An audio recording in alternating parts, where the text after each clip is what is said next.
So hello everyone, hope you all are doing good. आज हम लोग करने वाले हैं प्लांट ग्रोथ एंड डेवलपमेंट। ये हमारे पास में एक बहुत इंपॉर्टेंट चैप्टर है। अभी हमने जो कंप्लीट किया है वो है फोटोसिंथेसिस। उसमें कोई भी डाउट है तो आप वो लेक्चर देख सकते हो पूरा जाकर के, 2 पार्ट्स में स्प्लिट है वो। आप पूरा लेक्चर जाकर के देख सकते हो और जो भी डाउट है आप कमेंट कर सकते हो या फिर इंस्टाग्राम पे भी डीएम कर सकते हो। वहाँ पे भी आपको पर्सनल अच्छे से आपको बताया जाएगा। किसी भी क्वेश्चन का कोई भी डाउट है आप वहाँ पे क्लियर आउट कर सकते हो। आपको नोट्स मिल ही गया होगा। तो with this let's get started with plant growth and development. Respiration इसके बाद स्टार्ट करेंगे। देखो, फोटोसिंथेसिस जो एक कंसेप्चुअल चैप्टर है, ठीक है, उसमें जो है रटने वाला नहीं। आप अगर समझ लोगे ना तो रट्टा मारने की जरूरत नहीं पड़ेगी। उसी तरीके से कुछ रेस्पिरेशन में वो भी समझ लोगे ना तो बहुत ज्यादा रट्टा नहीं मारना पड़ेगा। इसलिए इन दोनों चैप्टर्स को पढ़ाने के बीच में एक चैप्टर का गैप दिया, क्योंकि फोटोसिंथेसिस एक कंसेप्चुअल चैप्टर है, रेस्पिरेशन भी एक कंसेप्चुअल चैप्टर है। यहाँ पे हमारे पास प्लांट ग्रोथ डेवलपमेंट जो आता है ये हमारे पास एक थोड़ा रटने वाला चैप्टर है, तो इसमें बहुत ज्यादा दिमाग नहीं लगाना पड़ेगा। इसलिए आपको थोड़ा सा टाइम मिलेगा, थोड़ा सा रिलैक्स हो गया आप लोग। तो पहले फोटोसिंथेसिस पढ़ लिया, प्लांट ग्रोथ पढ़ लो। अब इसके बाद जो कराएंगे हम लोग वो रेस्पिरेशन होगा, ठीक है। आई होप यहाँ पे जो है वो आप लोग को समझ में आ गया। इसका नोट्स वैसे ही जब ये चैप्टर खत्म हो जाएगा, ये भी 2 पार्ट में होगा, चैप्टर खत्म हो जाएगा तो उसके बाद में आपको मैं दोनों ही पार्ट में देखूंगी तो पेस्ट कर दूंगी चैप्टर का नोट्स जो है। उसके बाद में आप लोग वहां से क्लियर कर लेना, ठीक है। तो with this let's get started with our plant growth and development chapter. अब देखो यहाँ पे ये हमारे पास चैप्टर जो है ना, इसमें हमें ग्रोथ एंड डेवलपमेंट के बारे में पता चलेगा। नाम से क्लियर हो रहा है कि जो ग्रोथ है कैसे होता है, किस किस फेज में होता है, क्या क्या चीजें उसमें आती हैं हमारे पास में, वो चीजें हम यहाँ पे देखेंगे। डेवलपमेंट भी उसी चीज का एक जो है बहुत ही यूनिक सा टॉपिक रहने वाला है। डेवलपमेंट में भी हमारे पास क्या क्या चीजें होती हैं, ठीक है। तो डेवलपमेंट 2 तरीके के होते हैं, ग्रोथ भी 2 तरीके के होते हैं। उन सब के बारे में हम लोग यहाँ पे बातें करेंगे, ठीक है। अब देखो यहाँ पे हमारे पास में चीजें अगर हम लोग लाइन बाय लाइन चले ना तो ये चैप्टर बहुत इजी है और जल्दी खत्म हो जाएगा। आई डोंट थिंक सो कि जो 2 लेक्चर बनेंगे वो आधे घंटे से भी ज्यादा होगा। आधा घंटा से 40 मिनट्स मैक्सिमम, इससे ज्यादा नहीं होगा, ठीक है। देखो, root, stem, leave, fruits, flower, fruits and seeds arise in orderly manner in plant. ये सारी चीजें जो होती है ना ये एक ऑर्डरली मैनर में डेवलप करती हैं किसी भी प्लांट के अंदर। जैसे मान लो ये हमारे पास एम्ब्रियो है, ये उसका कॉटलीडन है, ये सारी चीजें हैं। ये ऊपर वाला प्लम्यूल, नीचे वाला रेडिकल। प्लम्यूल हमारे पास शूट सिस्टम ग्रो करता है, रेडिकल हमारे पास रूट सिस्टम ग्रो करता है। कॉटलीडन हमारे पास खाना होते हैं इस एम्ब्रियो का, ठीक है। तो ये एक मैनर वे में ग्रो करते हैं। पहले रूट सिस्टम ग्रो करेगा, फिर धीरे धीरे शूट निकलना चालू करेगा, फिर उसमें लीव्स निकलेंगे, फिर फ्लावर्स निकलेंगे, फ्लावर का पॉलिनेशन होगा तब फ्रूट बनेगा, फ्रूट डेवलप करेगा, उसके अंदर सीड डेवलप करेगा, ठीक है।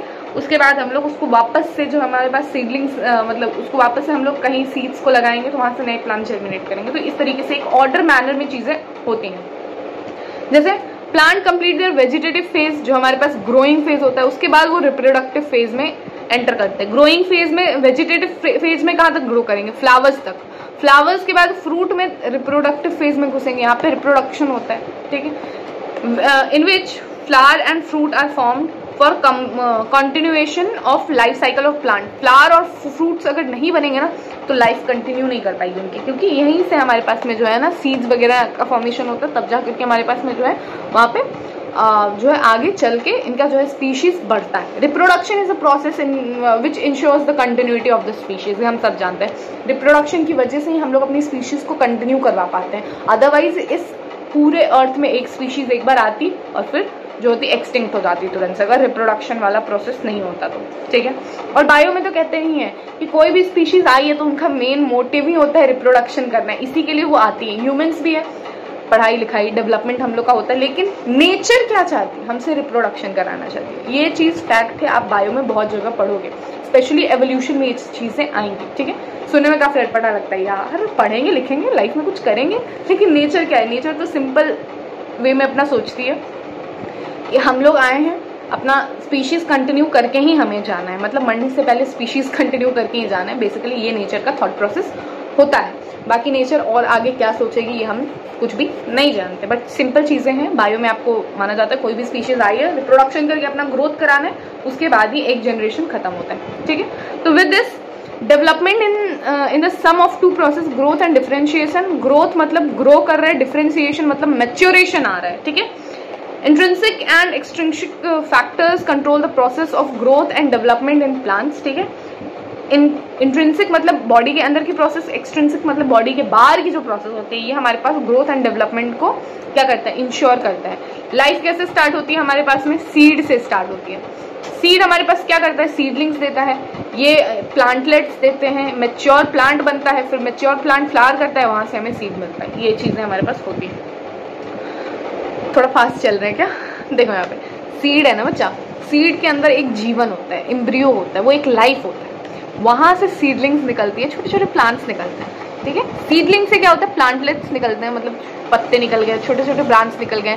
अब प्लांटलेट से क्या होता है, बड़ा होता है प्लांट, मैच्योर होता है। अब प्लांट मैच्योर होता है तो फ्लावर्स प्रोड्यूस करता है, फ्लावर में पॉलिनेशन होता है, तो आपके पास फ्रूट्स वगैरह बनते हैं और वहां से सीड वापस बनता है। तो ये आपका जीवन चक्र है, जीवन चक्र, ठीक है। I mean, आपका नहीं, ये प्लांट का जीवन चक्र है, प्लांट का लाइफ साइकिल है, ठीक है। अब देखो, ग्रोथ इज अ परमानेंट और इरिवर्सिबल प्रोसेस। ग्रोथ होगा तो परमानेंट है, वो रिवर्स नहीं कर सकता। आप लंबे हो रहे हो तो लंबे होना आपका परमानेंट हो गया, वापस पैर काट के दोनों जो साइड पोर्शन है उसको जोड़ के वापस छोटे नहीं हो जाओगे, तो ऐसा नहीं होता, ठीक है। Irreversible increases dry weight, size, mass, volume or cell organs and organism. It is internal and or intrinsic in living beings. अब देखो यहाँ पे ड्राई वेट मेंशन किया। ड्राई वेट क्या होता है, वेट हमारे पास 3 तरीके के, कितने तरीके के, 3 तरीके के। एक होता है वेट वेट, एक होता है हमारे पास ड्राई वेट, एक होता है हमारे पास एश वेट, ठीक है।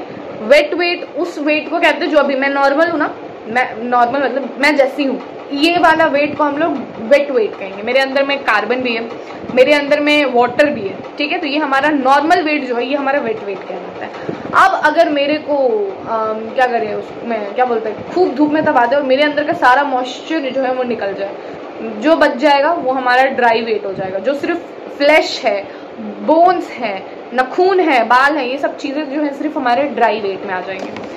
ऐश वेट, मेरी बॉडी को पूरा जला दो, मरने के बाद जो बॉडी पूरी जल जाती है ना, उसके बाद में वो जो राख बच जाता है ना, जिसको हम लोग अस्थियां कहते हैं, वो हो जाएगा ड्राई वेट, सॉरी वो ऐश वेट हो जाएगा वो, ठीक है। मतलब राख जो बच जाता है जलने के बाद, that is your ash weight. तो हमारे यहाँ पे बात हो रही है ड्राई वेट की, सूखा वेट, ठीक है। तो ये सब इसमें इंक्रीमेंट जो होता है, साइज में इंक्रीमेंट, वॉल्यूम में इंक्रीमेंट, सेल, ऑर्गन और ऑर्गेनिज्म का, इसको हम लोग ग्रोथ कहते हैं। In plants cell division, increase in cell number and enlargement of growth, ये जो होता है थ्रू आउट द लाइफ चलता है, हमेशा ध्यान रखना। प्लांट में जो ग्रोथ होता है इसको ओपन टाइप कहते हैं, और हमारे अंदर ह्यूमंस में जो ग्रोथ होता है इसको क्लोज टाइप कहते हैं। क्यों, हमारे एनिमल्स के अंदर में, ह्यूमंस बोलो या एनिमल्स के अंदर में जो है ना, एक सर्टेन लाइफ एज तक ही जो है ना, एक सर्टेन एज तक ही डेवलपमेंट होगा। जैसे गर्ल्स में क्या है 18-19, बॉयज में क्या है 17 to 18 ईयर्स तक ही उनका जो होता है डेवलपमेंट होता है, उतना ही ग्रोथ होगा। उसके बाद फिर जो है हमारा प्राइमरी ग्रोथ नहीं होगा, सेकेंडरी ग्रोथ, मोटापा बढ़ेगा उसके बाद हमारा, ठीक है। तो कहने का ये मतलब कि एनिमल्स में जो होता है लाइफ के एक टाइम तक ही जो है वो ग्रोथ होता है, लेकिन प्लांट में जब तक जिएगा तब तक थोड़ा ग्रोथ होते रहेगा, ठीक है। Plant growth is generally indeterminate due to capacity of unlimited growth throughout the life, ठीक है। क्यों, क्योंकि इसमें मेरिस्टम टिश्यू होता है, हमारे अंदर मेरिस्टम टिश्यू नहीं होते हैं। इसी को ओपन फॉर्म ऑफ ग्रोथ कहेंगे। हमारे अंदर क्या होता है, क्लोज फॉर्म ऑफ ग्रोथ, ठीक है। Root apical meristem and shoot apical meristem are responsible for primary growth and elongation of plant body along the axis, ठीक है। Intercalary meristem located at internode and new branches in plants. अच्छा, मैं इसको अलग से समझा दे रही हूँ, एक second. Secondary growth in plant is the function of lateral meristem, that is vesicular cambium and cork cambium। आप क्लास अगर 9th अच्छे से याद है ना, तो इस तरीके का एक स्ट्रक्चर बनता है आपके 9th क्लास में। मैं अच्छे से बना देती हूँ, देखो इस तरीके का एक स्ट्रक्चर बनता है 9th में, ठीक है। ऊपर में हमारे पास में दिखाता है, ऊपर में हमारे पास में दिखाता है, ये हमारे पास में दिखाया एपिकल मेरिस्टम, ये हमारे पास में दिखाया इंटरकैलरी मेरिस्टम, ठीक है। ये हमारे पास में दिखाया लैटरल मेरिस्टम, ठीक है। इस तरीके का कुछ स्ट्रक्चर होता है। ये ऊपर वाला जो हो जाएगा इसको हम लोग कहेंगे एपिकल मेरिस्टम, या शूट एपिकल मेरिस्टम कह लेंगे, शूट की बात करें, ठीक है। ये दोनों हो गया हमारे पास में इंटरकैलरी मेरिस्टम, ठीक है। और ये हमारे पास में हो गया लैटरल मेरिस्टम, ठीक है। ये चीजें हमारे पास में हुई। अब देखो ये जो एपिकल मेरिस्टम है ना, एपिकल मेरिस्टम, ये जैसे मान लो मैं हूं ना, ये मेरा हेड है, ठीक, यहाँ पे प्रेजेंट होगा, टिप पे ये सिर्फ इतने दूर के पोर्शन को इलोंगेट करेगा। तो मैं अगर ग्रो करूंगी, मेरा हेड ग्रो होता जाएगा, बिग हेड बन जाऊंगी मैं धीरे धीरे, ठीक। अजीब नहीं लगेगा, सिर्फ हेड ग्रो कर रहा है, बाकी की बॉडी छोटी की छोटी है, हाँ। तो इसलिए नेचर ने दे दिया इंटरकैलरी मेरिस्टम। एपिकल मेरिस्टम सिर्फ हेड ग्रो कराएगा, इंटरकैलरी इधर इधर है, ये पूरी बॉडी को ग्रो कराएगा। लैटरल मेरिस्टम, अब एकदम इंसान सिर्फ बॉडी लंबा होते जाएगा, लंबा होते जाएगा, एकदम सिक की तरह पतला नहीं हो जाएगा। तो अब लैटरल मेरिस्टम क्या कहता है, रुको जरा सब्र करो, ये क्या कराता है आपका बीच से, यहां से ग्रोथ कराता है, secondary growth. Apical meristem, intercalary meristem primary growth, lateral meristem secondary growth. ये चीज भी मैं लिख लेती हूँ, ये और ये जो है ना, ये प्राइमरी ग्रोथ कराएगा। प्राइमरी ग्रोथ बोले तो हाइट में ग्रोथ, और ये हमारे पास में सेकेंडरी ग्रोथ, मतलब हमारे पास गर्थ में ग्रोथ कराएगा। क्या कराएगा, गर्थ। आपका विड्थ जो होता है ना, वो सिर्फ 2 डायमेंशनल फिगर, गर्थ मतलब 3 डायमेंशनल, आगे पीछे अगल बगल सारे जगह से ऐसे गोल से आपका फैलाएगा ये वैल्यू। तो दिस इज द थिंग, ये चीज हमारे पास में है। यहाँ पे देखो दिखाया है शूट एपिकल मेरिस्टम, अरे शूट एपिकल मेरिस्टम, हाँ। वैस्कुलर कैम्बियम, ये बीच से ऐसे ऐसे बढ़ाएगा, ठीक है। वैस्कुलर कैम्बियम रूट में ऐसे ऐसे, ज्यादा नहीं, हल्का फुल्का, रूट में ज्यादा सेकेंडरी ग्रोथ नहीं होता है। रूट एपिकल मेरिस्टम रूट की लंबाई बढ़ाएगा, ठीक है। अब ग्रोथ इज मेजरेबल, ग्रोथ को हम लोग मेजर कैसे करते हैं। ग्रोथ को वैसे नहीं मेजर करते कि भैया देखो ना हम 2 किलो ग्रो कर गए या 4 लीटर ग्रो कर गए, नहीं, हम लोग ग्रो को ऐसे मेजर नहीं करते। ग्रो करने का मतलब, ध्यान से देखना, हम लोग ऐसे हमेशा मेजर कर सकते खुद को केजीज में कि हम मेरा 10 किलो बढ़ गया या मैंने 10 किलो घटा लिया, हाँ। तो ऐसे हम लोग सिर्फ वेट को मेजर कर सकते हैं, बॉडी का जो वेट है उसको सिर्फ मेजर कर सकते हैं। लेकिन ग्रोथ का मतलब सिर्फ बॉडी वेट बढ़ना या घटना नहीं होता है। ग्रोथ का मतलब होता है number of cells, amount of protoplasm. अब उसको किलो में थोड़ी मेजर करोगे भाई, एक सेल का कितना छोटा सा अमाउंट होता है, अब उसको किलो में थोड़ी मेजर करने जाएंगे हम लोग, ठीक है कि नहीं, लीटर्स में थोड़ी मेजर करेंगे। तो इसके लिए अलग अलग तरीका है, ठीक है। सेलुलर लेवल है तो उसको इंक्रीज इन प्रोटोप्लाज्म देखेंगे, ठीक है।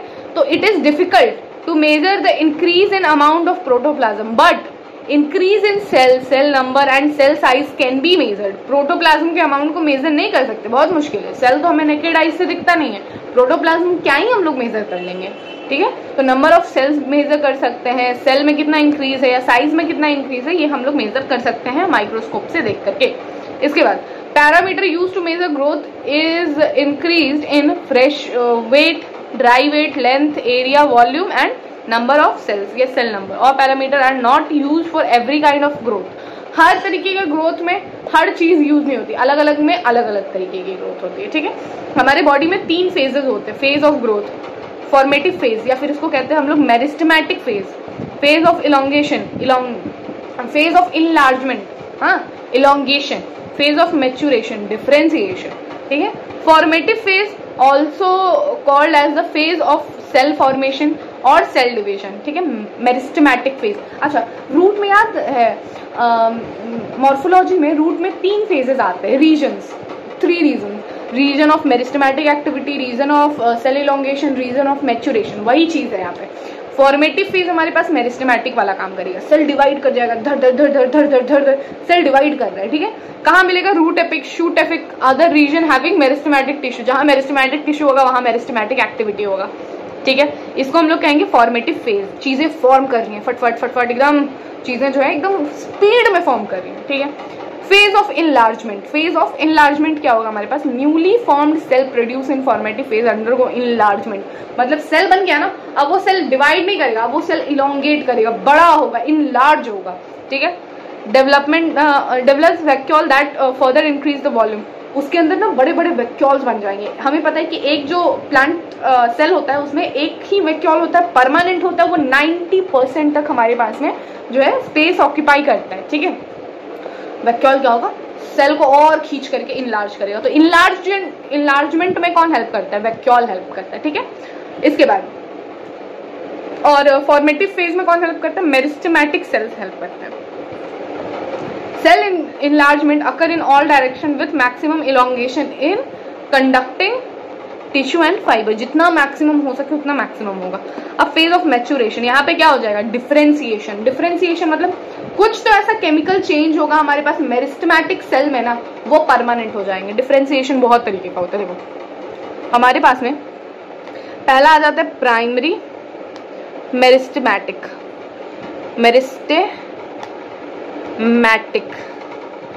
सेल्स, ठीक, ये बन जाएगा हमारे पास। ये जो है इसमें कुछ चेंज करेंगे ना, तो इसको हम लोग को बनाना है प्राइमरी परमानेंट सेल।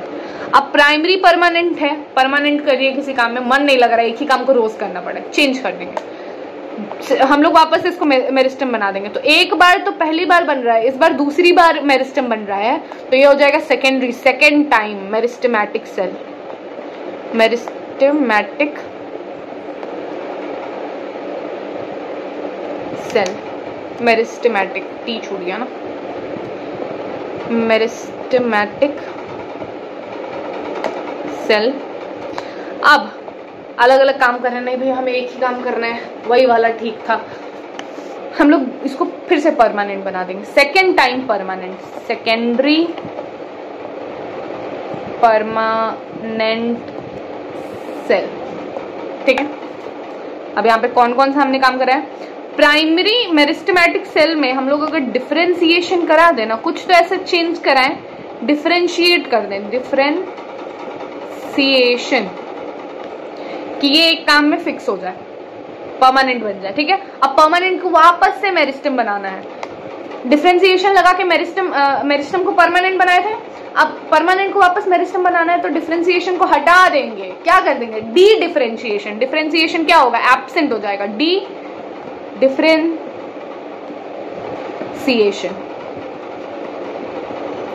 अब देखो, अब हमारे पास में मेरिस्टेमेटिक वापस बन गया, अब डी डिफरेंशिएशन करा दिया था तो मेरिस्टेमेटिक वापस बन गया। अब हमें मन है ना कि यार एक बार और हमें परमानेंट बना दो, एक बार और, बस एक बार, तो हम लोग क्या करेंगे, डी डिफरेंशिएशन कराए थे, एब्सेंट कराए थे, एक बार डिफरेंशिएशन करा लिया, एक बार डी डिफरेंशिएशन करा लिया, इस बार करा देंगे वापस से डिफरेंशिएशन, री डिफरेंशिएशन, अगेन डिफरेंशिएशन,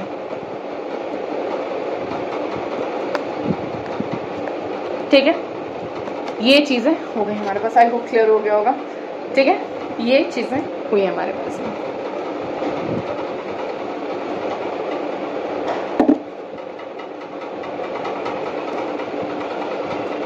आज यहीं तक कराएंगे, जल्दी जल्दी कंप्लीट करते हैं। चलो देखो, फेज ऑफ मैच्योरेशन हो गया। अब ग्रोथ रेट की बात अगर हम लोग करते हैं तो दो तरीके का होता है, एक अरिथमेटिक ग्रोथ और एक होता है हमारे पास में ज्योमेट्रिक ग्रोथ। अरिथमेटिक क्या होता है, देखो यहाँ पे ध्यान से, दो सेल है ना, तो एक सेल तो ऐसे ही रह जाएगा, दूसरा वाला सेल दो में डिवाइड कर जाएगा, फिर नेक्स्ट में दो सेल वैसे रह जाएगा और एक जो न्यू सेल बना था वो दो में डिवाइड करेगा, फिर ये वाला ऐसे ही रह जाएगा, फिर एक जो नया बना था वो दो में डिवाइड करेगा। इसी तरीके से एक जो लाइफ है ना उसमें एक ही सेल डिवाइड करके दो बनाएगा, ठीक है। तो ये एक लीनियर फेज बनाएगा, क्या बनाएगा, लीनियर फेज, एक लेवल से, एक ढंग के तरीके से जो है ना ग्रोथ करेगा, ठीक है। ये लीनियर हमारे पास में ग्रोथ बनाएगा। कैसे होता है, LT is equal to L nought plus RT। ये क्या हो गया, अगर हम लोग को लेंथ कैलकुलेट करना है आफ्टर सर्टेन टाइम, तो लेंथ आफ्टर सर्टेन टाइम हमारे पास कैसे कैलकुलेट कर सकते हैं, तो लेंथ एट बिगिनिंग सबसे इनिशियली जो लेंथ था ना उसको ले लेंगे, उसमें प्लस कर देंगे, क्या, ग्रोथ का रेट जो है उसको प्लस करेंगे और ग्रोथ के रेट को टाइम के साथ मल्टीप्लाई करके उसमें ऐड कर देंगे हम लोग, नहीं समझ में आया? देखो अगर मान लो यहाँ पे t इज इक्वल टू 0 पे ये हाल था और t इज इक्वल टू 10 पे हमें कैलकुलेट करना है क्या हुआ, तो लेंथ हमें 10 सेकेंड पे कैलकुलेट करना है, तो हम लोग क्या लेंगे, लेंथ एट 0 पे, t इज इक्वल टू 0 पे जो लेंथ था ना, ठीक है, वो हम लोग यहाँ पे ले लेंगे, लेंथ एट 0, और इसको हम लोग ऐड किस में कर देंगे, ग्रोथ रेट में ऐड करेंगे। ग्रोथ रेट को हम लोग पहले टाइम से मल्टीप्लाई कर लेंगे, उसके बाद इसको ऐड कर देंगे, ये हमारे पास L10 आ जाएगा। ये अर्थमेटिक ग्रोथ हो गया, ठीक है, अर्थमेटिक ग्रोथ हो गया। यहाँ पे ये इसका लीनियर शेप आएगा, ग्राफ पूछ लेगा लीनियर शेप का, ठीक है। ज्योमेट्रिक ग्रोथ, इसमें क्या होगा ना, एक ही बार बढ़ जाएगा, एक ही बार बढ़ जाएगा। ये कैसे होगा, देखो ये हमारे पास में ध्यान देंगे, देखो ये हमारे पास में क्या होगा इसमें कि एक बार में हमारे पास 2 सेल है ना, ये 2 से 4 बनेंगे, 4 से उसका इंटू करके 16 बन जाएंगे। हर जेनरेशन में हर एक लेवल पे सारे सेल जो है ना 2 में डिवाइड कर रहे हैं हर एक लेवल पे। तो ये ना पहले बढ़ा, फिर एक ही बार एक्सपोनेंशियल बढ़ेगा और फिर आकर के स्टेबल हो जाएगा। ये कब स्टेबल हुआ, जब न्यूट्रिएंट आपका फिक्स हो जाएगा। पहले क्या होगा, देखो यहाँ से बढ़ना बढ़ना बढ़ना बढ़ना बढ़ना चालू किया, बढ़ना चालू किया, बढ़ना चालू किया, न्यूट्रिएंट भी बढ़ रहा है बढ़ रहा है बढ़ रहा है बढ़ रहा है, लेकिन एक टाइम आएगा ना कि न्यूट्रिएंट भी फिक्स हो जाएगा, न्यूट्रिएंट भी एक टाइम पे फिक्स हो जाएगा, तो ये क्या हो जाएगा, फिर स्टेशनरी फेज पे आ जाएगा। इसको कहते हैं हम लोग सिग्मोइड कर्व। क्या कहते हैं, सिग्मोइड कर्व। अर्थमेटिक ग्रोथ में हमारे पास लीनियर कर्व था, ज्योमेट्रिक ग्रोथ में हमारे पास सिग्मोइड कर्व है।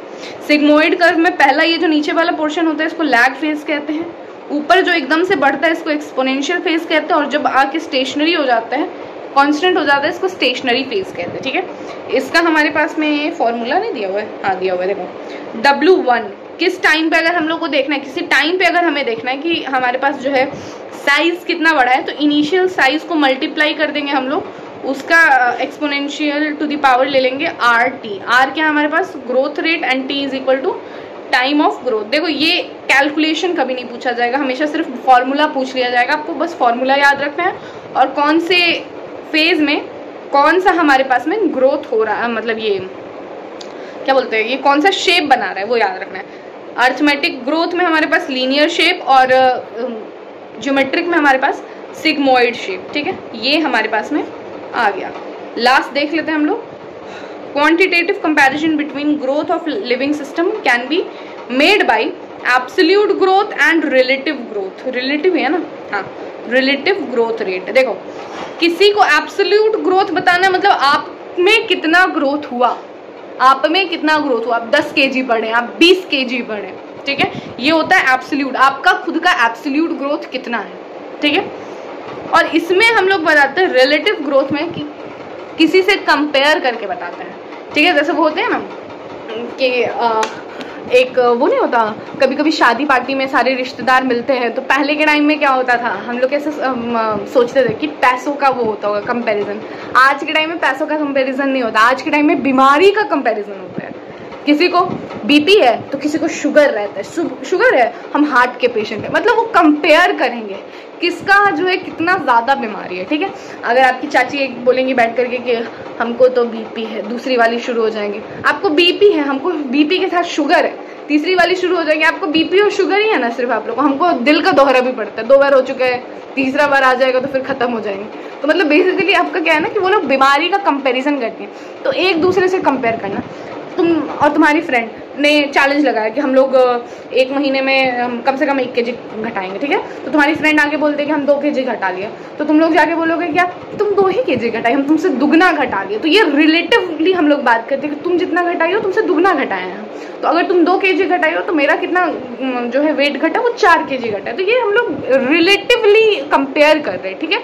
तो रिलेटिव ग्रोथ मतलब देख रहे हैं कि तुम्हारा हाइट 5 सेंटीमीटर बढ़ा है, हमारा तुमसे दुगना बढ़ा है, हमारा 10 सेंटीमीटर बढ़ा है। तो बेसिकली कहने का ये मतलब है रिलेटिव मतलब किसी से कंपेयर कर रहे हैं, और एब्सोल्यूट मतलब हमारा खुद का कितना बढ़ा है, 10 सेंटीमीटर बढ़ा है, तुम्हारा 5 सेंटीमीटर बढ़ा है। कंपेयर करेंगे तो तुमसे दुगना मेरा बढ़ा है, ठीक है। तो ये चीज़ बस ग्रोथ में हम लोग कंपेरिजन और एब्सोल्यूट रेट होता है। आई होप यहाँ तक क्लियर होगा। नेक्स्ट लेक्चर में हम लोग स्टार्ट करेंगे कंडीशन ऑफ ग्रोथ, और यहाँ से हम लोग नेक्स्ट लेक्चर में ये चैप्टर इजी रहेगा, खत्म हो जाएगा तुरंत। इसके बाद अभी तक तो थोड़ा बहुत समझने वाली चीज़ें ही थी, बट अब इसके बाद में हमारे पास में जो है वो रटने वाली चीज़ें शुरू होंगी। ठीक है, आई होप यहाँ तक क्लियर है। एनसीईआरटी पढ़ते रहना है सबको, और कहीं भी डाउट होगा, अभी तक आज जो इस चैप्टर में पढ़ा है, इस चैप्टर का कोई भी डाउट है फर्स्ट लेक्चर वाला इस वीडियो के नीचे आप लोग कमेंट सेक्शन में पूछ सकते हो। आई होप यहाँ तक क्लियर होगा। जो डाउट है आप लोग पूछ लेना। चलो मिलते हैं इस चैप्टर के नेक्स्ट लेक्चर में। Till then keep learning, keep exploring, bye bye.